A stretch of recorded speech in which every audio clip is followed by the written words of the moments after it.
you mean? She said, well, you know, you used to be quicker to anger. You wouldn't spend as much time. You didn't talk as much about your faith.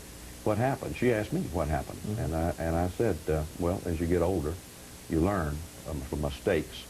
You begin to love people in a different sort of way. You understand that you cannot When would you say you you changed? Well, I think it was evolutionary. I think it happened. Part of it is when you get outside of a cocoon, when you live in a society or in a place or in a family, and then you begin to live in other places. I think part of it was when I came to my hometown of Pascagoula, blue-collar community. Everybody worked in the shipyard or the paper mill. When I got out of college, got into law school, I started studying civil rights suits, the Civil Rights Act of 1964. Remember, I wrote a paper on it for my constitutional law. But I think it really happened when I started to move around statewide. And I went into the poorest part of the state. I saw poverty I'd never seen before. But you would say that you would have changed by the 90s. Oh, yeah. Fair? I was very much changing, but it wasn't complete. In fact, it's never complete. I'm not a perfect person. I have made mistakes, and I'm sure I'll make more. Let's go down the list and find it, and find why people find it hard to believe, those in the civil rights community in particular, that this is nothing but contrition because you find yourself in a rough spot. You voted against the King holiday. You voted against funding the King Commission after the holiday was put forth. You voted against the Civil Rights Act of 1990.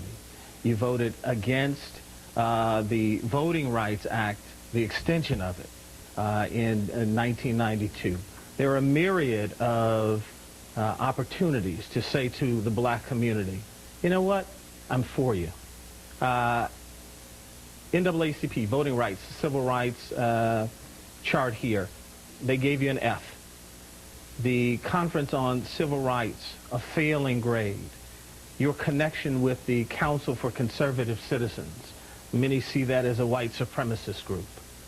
All of this in place, it is hard for people to believe that you changed. Well, let me respond to that if I could.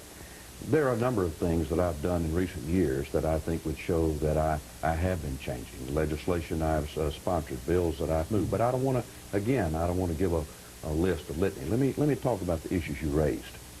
Let's talk about the King holiday. I want to talk about the King holiday. I want to go back to that. I'm not sure we in America, certainly not you know, white America and the people in the South fully understood who this man was, the impact he was having on the fabric of this country. But you certainly understood it by the time that vote came up, Senator. Well, you knew who Dr. King was at that point. I did, but I've learned a lot more since then, and I want to make this point very clearly.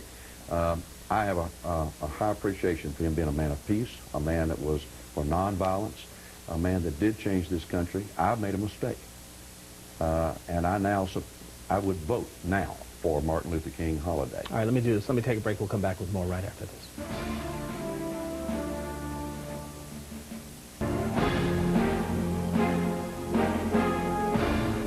Back with Trent Lott.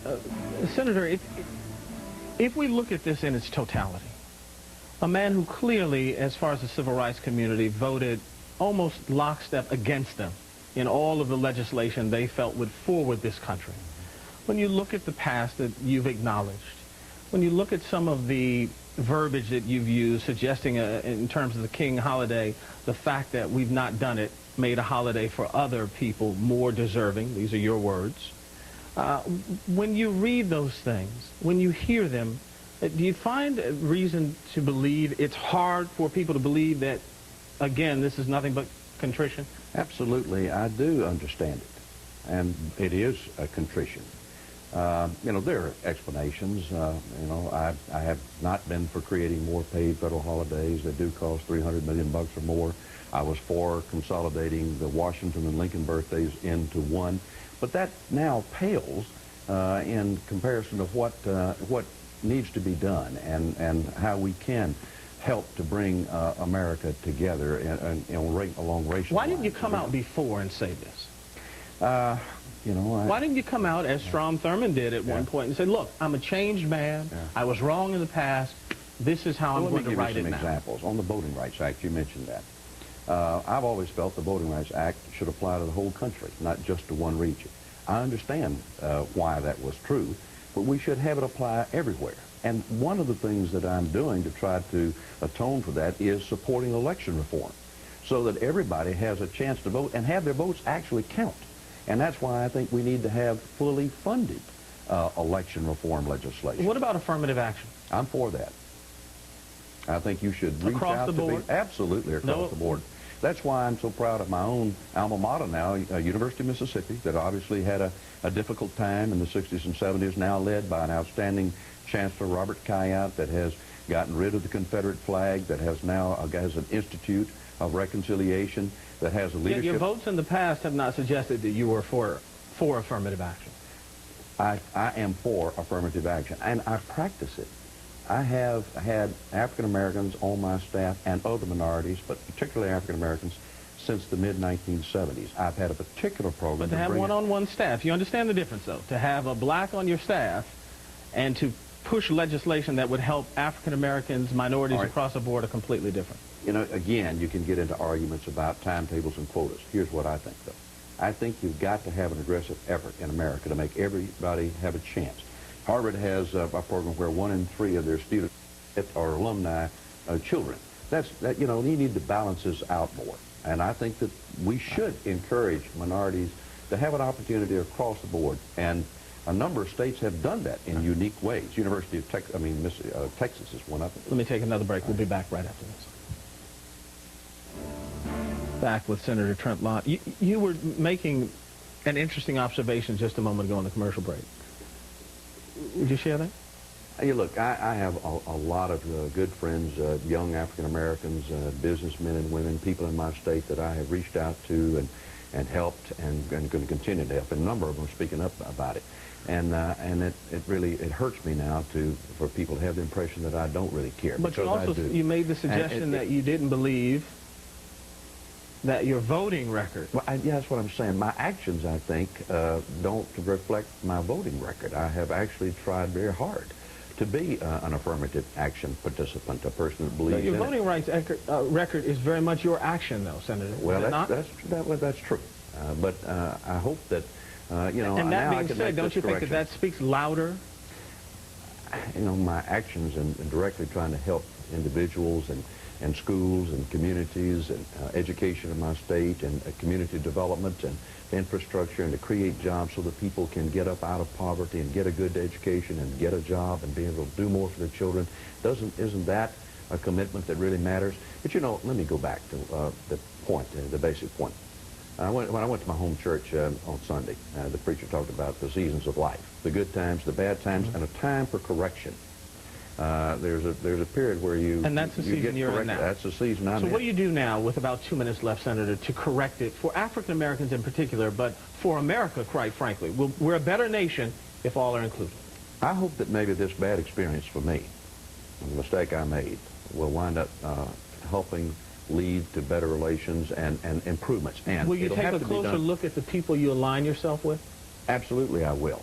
And I will listen to and talk to African-American leaders and African-American men and women across, and other minorities. Will you take another look at groups like the Council of Conservative Citizens? Absolutely. I absolutely will do that. What about Charles Pickering, who you backed very strongly, quite frankly? Yeah. Absolutely. Yeah.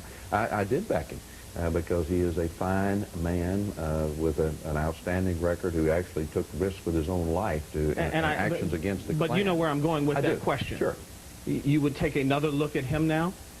I know his heart.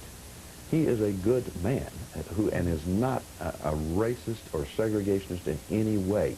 Many of the things said against him, he was not guilty of. But having said that, you know, I'll have to weigh all of my actions differently and more carefully. You said during your press conference you would not step down for something that you believe yourself not to be. If the president calls and asks that you step aside for the party's sake, would you? I think it would be a mistake. I don't believe he would do that. He says he won't. And I think that it's more important for me to stay in the job I've been elected to and show that I can make a difference. Yet I'm asking people to forgive my mistake and give me a chance. See if I can make a difference. If I can really help people feel better about our society, our government, and about me. Announced today, January 6th, your colleagues will meet your Republican colleagues to see if indeed you can remain the face of the Republican Party. Many of them believe you to be out. Some of them believe you to be out of step.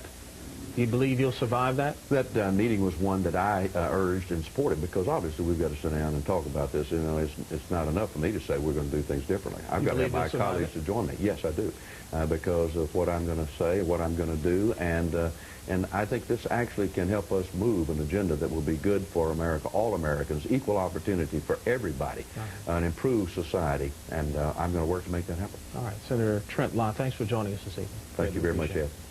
And thank you for joining us. Log on to BET.com and let us know your thoughts and opinions in the chat room. And stay tuned for BET News special reaction to the Lott controversy. BET News anchor Jackie Reed will host it.